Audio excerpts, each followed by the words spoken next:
Bismillah walhamdulillah wa salatu wa salamu ala rasulillah wa ala alihi wa sahbihi ajma'een. Assalamu alaikum wa rahmatullahi wa barakatuh. MashaAllah, it's really awesome to see everybody out here. As I was just pulled in a few minutes ago, told my wife it's like Eid. MashaAllah, people are parking on the streets, and MashaAllah, it's really encouraging to see everybody come out and make the most of a holiday, and to really come out to educate themselves on a very sensitive but very extremely important topic. I wanted to start by telling a brief story, an experience I had. He mentioned about the ISNA conference in Chicago. And MashaAllah, the brothers and sisters at ISNA, it's a wonderful organization, they do great work. But unfortunately, and even my wife, who's never been to an ISNA conference, I checked with her on the way here. ISNA has a reputation, everybody knows about the ISNA lobby scene. Everybody knows about it. People who've been there, people who haven't been there, it's kind of a running joke in the Muslim community that the ISNA lobby scene is scandalous and it's shady and there's all types of stuff going on over there. I was there this past summer at the conference, and as he mentioned, pretty much even all the speakers, we were all sitting in this little lounge area talking and having conversations with each other. So I was walking with another very prominent, well-known speaker, a younger speaker, who mashallah gets the youth, he understands the youth perspective.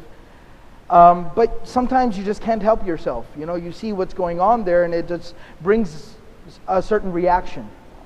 And so I was walking with him and we had to walk through the lobby, we had to go out to the car to get something. And he kind of made some comments saying like, oh, astaghfirullah, these people, they're so bad, they're so shady, look what they're up to. And it's sad, it's embarrassing that what these people are doing and what they're up to. And he made some comments like that. And while to a certain extent, sure, what he's saying isn't completely wrong, what was going on there wasn't the most productive or beneficial thing, obviously. And it was detrimental to those people in their iman. But I responded to that brother, that friend of mine, the speaker, by saying to him, I said, you know what though, but at the end of the day, they're just guys and girls who feel an attraction for members of the opposite gender. So guys who are attracted to girls, girls that are attracted to guys.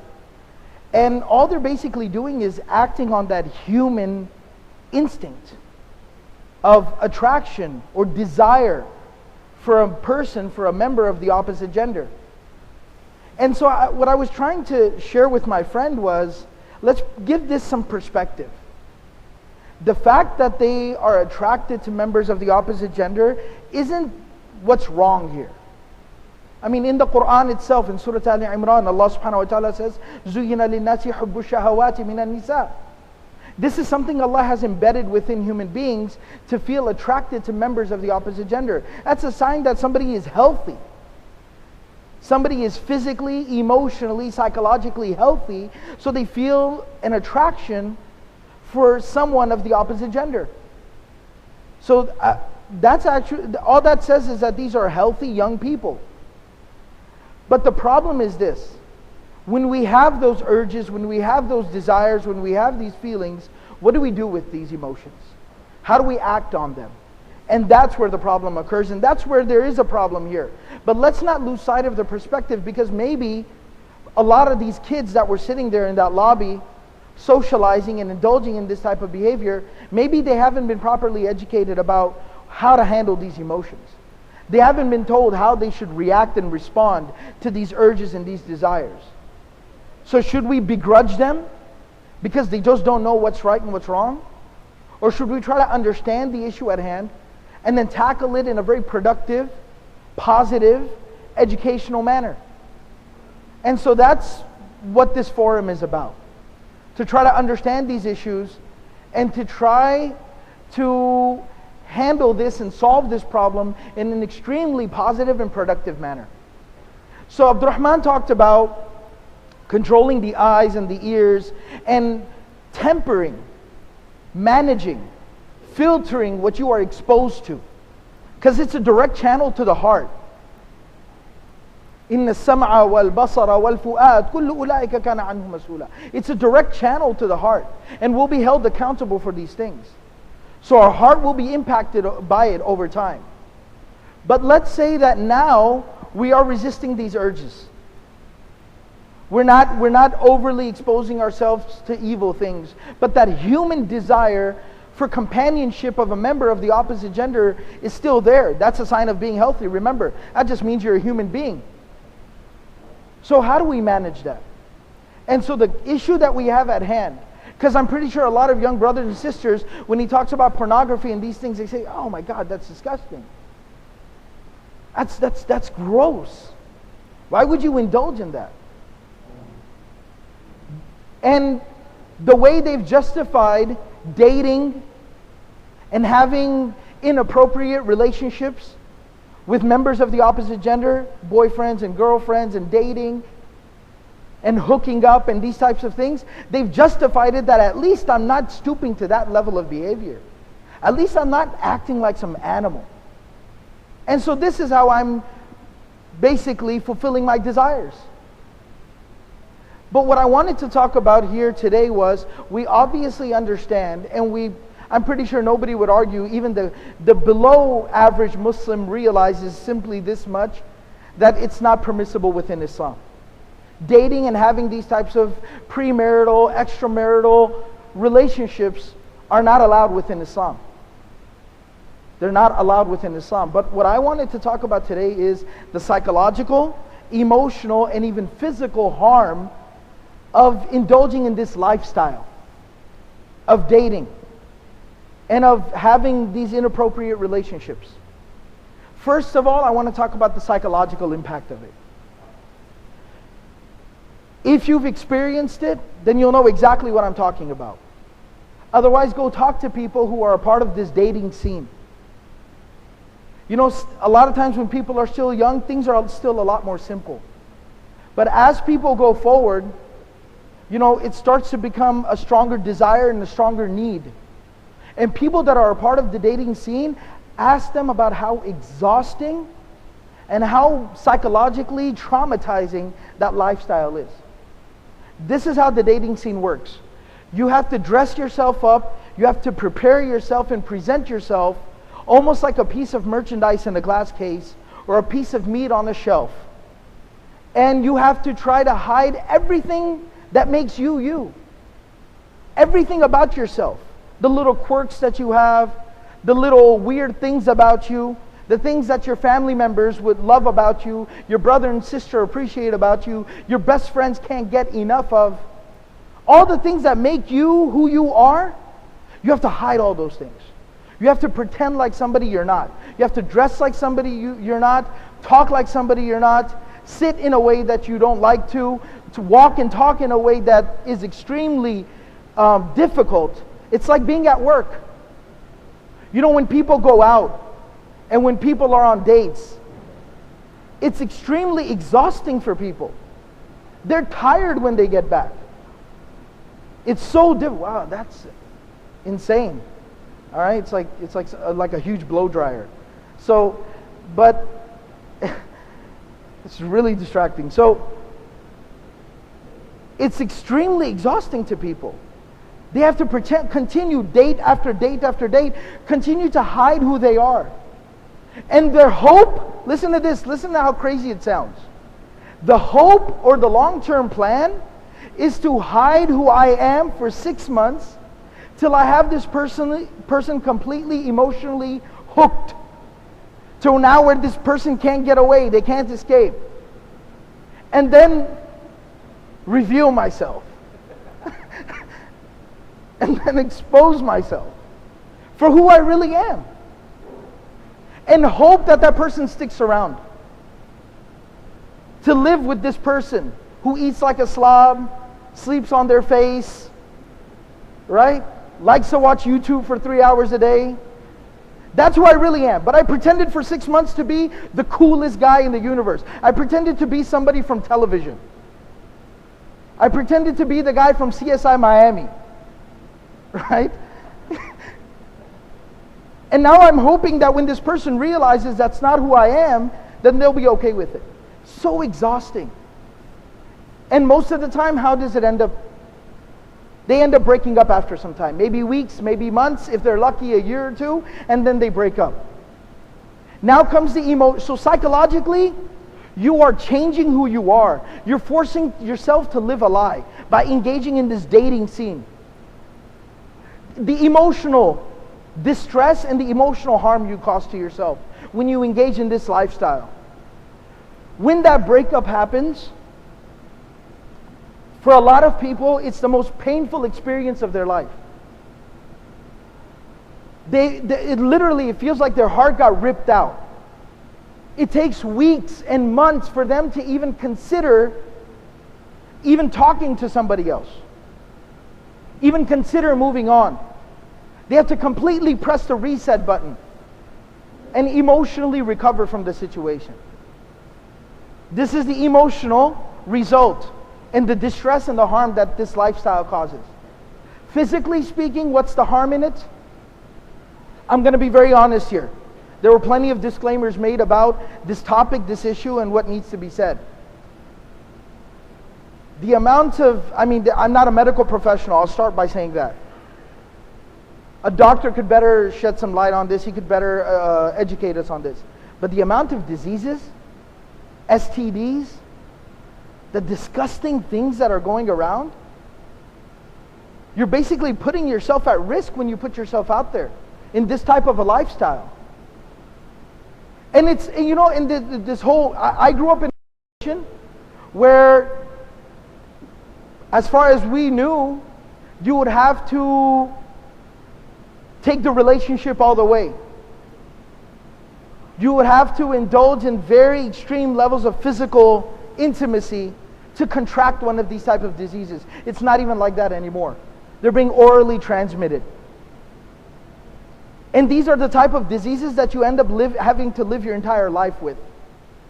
The other physical harm that it causes is that, realize, a lot of the young brothers and sisters might say, I'm not signing up for that. But a time and a place will come in your life, you'll reach a point in your life where you'll want a family. You'll want to settle down. You'll want one person that you can live the rest of your life with. You'll want children. You'll want to build a home. And when that time comes, the more relationships you've gone through, the more dating you've done, the more people that you've experienced intimacy with, you are constantly, for the brothers, you're constantly going to compare your wife to each and every single girl you ever went out with and that you ever experienced intimacy with, that you ever dated, that you ever hooked up with. For the sisters, you will constantly compare your husband to every single guy you ever went out with or hooked up with. And you'll never be fulfilled. You'll never be happy. That person will never feel like they are the love of your life. That person that you were meant to spend your life with. Your soulmate. You'll be cheating yourself out of that experience. And the people who are married and are experiencing that level of a relationship, find some private time with them. Sisters, younger sisters, go and talk to a sister in the community who's married to someone who they feel is their soulmate. And sit down and have a private conversation. Just ask them how fulfilling it is. How amazing it is to experience that relationship. The brothers do the same thing. And you'll be cheating yourself of that experience. So this is the first thing I wanted to talk about is this dating scene. And how it is, it's a hornet's nest. It's a huge trap. It's extremely attractive from the outside. It's being sold to us. It's being sold to us. He made a few jokes about these movies and these sitcoms and the places that create this fairy tale of what it's like. But in reality, it is the most horrible experience people have gone through. I've had so many different personal experiences. I don't want to drag on too long, but I'll just mention a couple. There was a grocery store by our house. There was a young lady who worked at the cash register. And sometimes when you kind of have a routine, you get back from work and you go to buy your groceries once a week or twice a week or something. It becomes kind of a routine. So you go in the evening whenever you end up going. So there was this young lady that used to work at the register, cashier. And so me and my wife, whenever we'd be coming through there, she'd see us and she started saying hi and how y'all doing and things like that.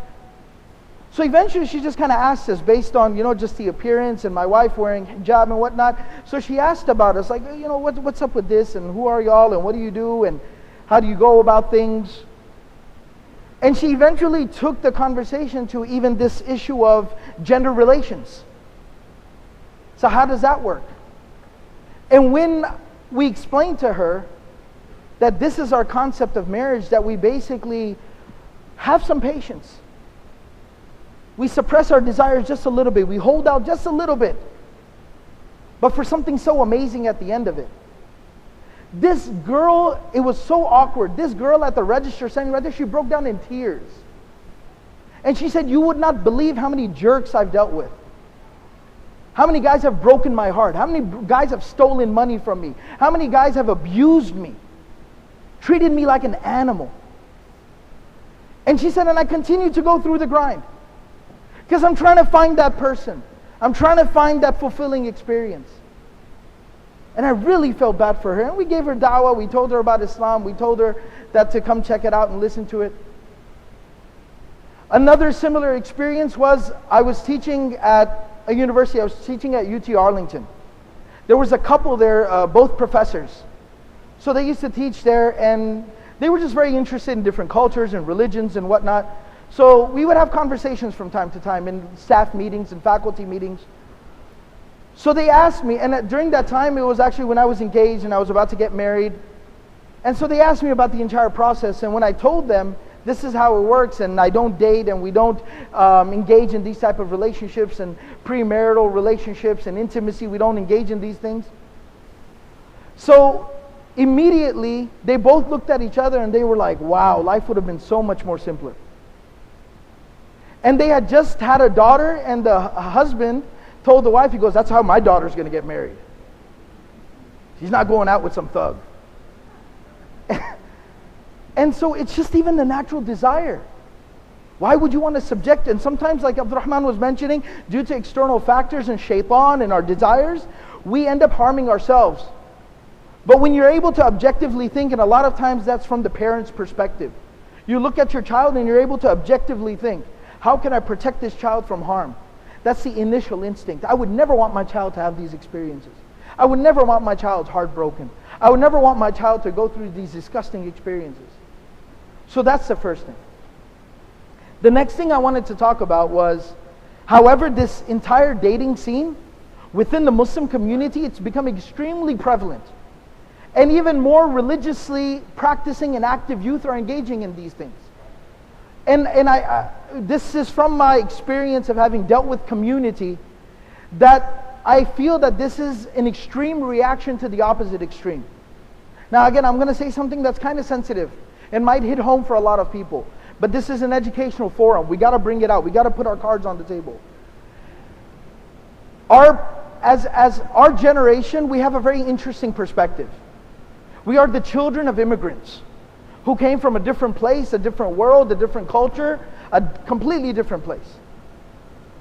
And unfortunately, 30, 40, 50, 60 years ago, in other parts of the world, the practice of marriage and how people went about getting married, while it wasn't this dating scene, but that doesn't mean that it was right the way it was being done. The forced marriages, the arranged marriages, to the point where sometimes a person didn't even see their spouse until the nikah was already done. Marriage ceremonies conducted, and now the husband and the wife are seeing each other for the first time. They never even said hi to each other before the nikah was already done. And they ended up falling into a situation in a place where they didn't even know each other. They had nothing in common. They couldn't stand each other. They couldn't be in the same room together. But now it is what it is, right? And so they lived life this way. And so a lot of the children, a lot of the younger people grew up seeing this situation, maybe not in their own homes with their own parents, but maybe with some uncles or aunts or some other relatives. And for basically, to say it plainly as I can, this scared the living heck out of them. This scared them half to death. And so a lot of young people grow up saying, I'm not going to end up like that. I cannot end up like that. I cannot go through life like that. Like, mom, you might have been able to deal with it. Dad, that's fine. That's the way y'all rolled back then. But that's not how I'm doing things. I can't. And what that did, it resulted in us going to the opposite extreme. Where we overindulged. Where we dated. And we took things too far. To the point where now it was disobedience. And actually we were depriving ourselves of the blessing of Allah. In our marriages, in our relationships. So what we need to realize is that there is a healthy balance in the middle. Where you do get to see and get to know and realize who you're marrying and who you're coming into a relationship with. The Quran talks about this. The Quran, a famous ayah quoted any time at the occasion of marriage or walima. وَمِنْ آيَاتِهِ أَنْ خَلَقَ لَكُم مِّنْ أَنفُسِكُمْ أَزْوَاجًا لِتَسْكُنُوا إِلَيْهَا. That from the miraculous signs of Allah are that He's created for you spouses. He's created a spouse for every person. And why has Allah given each and every single person a spouse? لِتَسْكُنُوا إِلَيْهَا. So you can find peace and tranquility and happiness and comfort with that person. How can you find peace, tranquility, happiness with a person when you have nothing in common with them? When you can't even stand them? When you can't even communicate? You can't even talk? So the practicality of it is there. The Prophet ﷺ even, there's a hadith, there's multiple narrations. There's an incident about a young man coming to the Prophet ﷺ and saying, I'm getting married. And the Prophet ﷺ in his wisdom says what? He says, have you seen her? Have you met her? And he said, no. He said, then go. Go find out who you're getting married to. فَإِنَّهُ أَحْرَى أَن يُؤْتَمَ بَيْنَكُمَا. Because this will ensure that you guys end up syncing up together. The word that the Prophet ﷺ used wasn't muhabba, wasn't love, but so that you can sync with each other. Because if you can't get on the same page, you can't sync with each other, you can't even understand or talk to each other, how is love ever going to develop in that relationship? So realize, what I'm trying to communicate is that there is a healthy middle ground. Don't feel that either you have to get into this forced marriage, you have to be married to somebody, you're in prison for the rest of your life. Or you have to engage in this type of inappropriate behavior. No, there's a healthy middle ground. There's a healthy middle ground. Where we resist our temptations. We don't indulge in our desires. We don't go have inappropriate relationships with people. But marriage proposals will come. There will be other people in the community. And at that time you'll be able to get to talk to, get to understand and see and know who this proposal is from or who you are proposing to. And be able to enter into a healthy marriage educated with your eyes open. Know what you're doing. Without having engaged in haram. In that which was forbidden, that which displeases Allah. Think about it for a second. Abdurrahman alluded to it. Allah gave us so much. He gave us so much. And in return He asks us not to do a few things. Don't do this, don't do this, don't do that. That's it. And when we still defy Him and when we still disobey Him, we disappoint Him. We deprive ourselves of His mercy and His compassion and His love and His blessing. Don't deprive yourself of that blessing. Don't deprive yourself of the mercy and the love and the compassion of Allah. But seek it by disciplining yourself, controlling yourself. Quickly, last two notes I wanted to mention. The next thing I wanted to say is whenever we talk about this issue of not dating, not indulging in these type of relationships, again, I'm going to talk about it as plainly and as openly as I can. We usually think that this type of a talk or these type of instructions are aimed at Muslims, young brothers and young sisters who aren't that practicing, who don't practice Islam that much. You know, the kind of out there Muslims. I'm being very frank. So we usually think that this is talking to them or this is talking about them.